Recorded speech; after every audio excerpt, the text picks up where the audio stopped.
Hey, good morning, grade 12s. I hope today's video is short and sweet and that I explain these concepts in a way that are easily understood. So today we're going to further look at functions that we can use in our SQL statements, but specifically today, aggregate functions. Those are functions that can perform calculations on fields of multiple records. So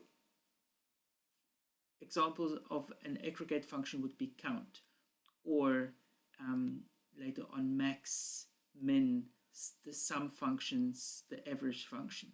Okay, those are the four functions that we are going, 1, 2, 3, 4, 5 functions that we are actually going to look at today. So to start with, we are going to look at the count function in our first example, and I'm going to highlight this. We simply count everything, and we're creating a new field that contains the result of our function. So we have, let's say, 15, or in this case 70 owners. So this value of 70 is now stored in a new temporary field called num_owners.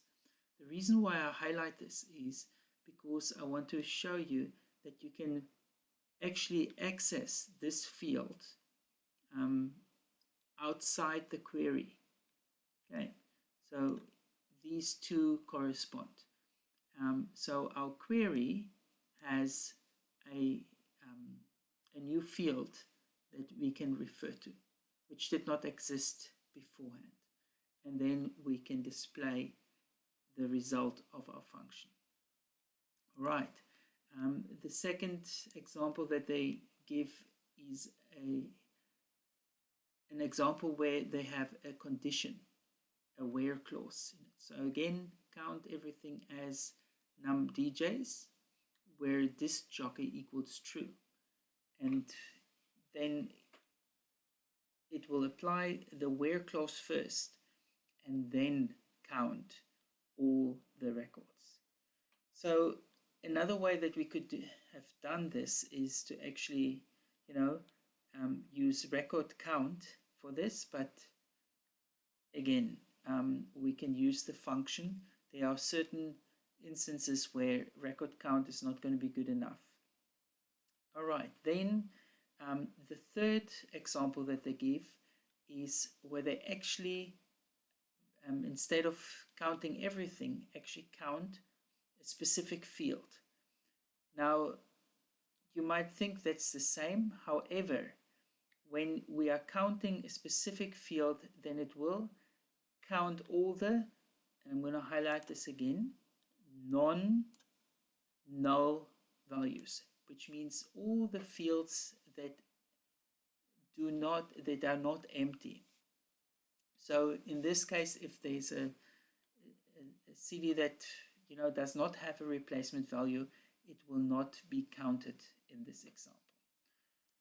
Then function number 2 and 3, max, and then the opposite, min, is exactly what it says. It returns the highest value of an integer or a real value. So it has to be a number type. Obviously, all these count function can be, you can count non-number types as well, strings, but with max and min and average and sum, you will need to have a number value. Okay, so max will return the highest value, and where min will return the lowest value. Then the sum function shouldn't be too hard to figure out. Adds up or creates a total of all values within our query. So in this case, again, it first executes the condition or the where clause, and then will add up all the replacement values. And then again, outside the query, we can now display it and make reference of the temporary field that was created in our select statement. And then lastly, we have the average function. Again, I don't have to say much other than just to point out that the average function with SQL is called AVG.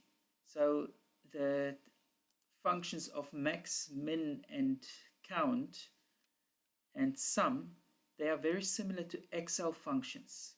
However, the average, and in Excel we also have an average function, but it's written out average. With our database, the average function is called AVG. So that's just, for those of you who have CAT, that's one of those things that I just had to highlight so that you don't make the mistake of confusing the two. And so it calculates the average value of a certain field. And there it is displayed again. So for today, all that I want you to do in this, the remainder of this period, is activity 9. And as I've communicated in the text that I will WhatsApp to you, is that I've already created this form for you, and I've populated the combo box, so you don't have to do that.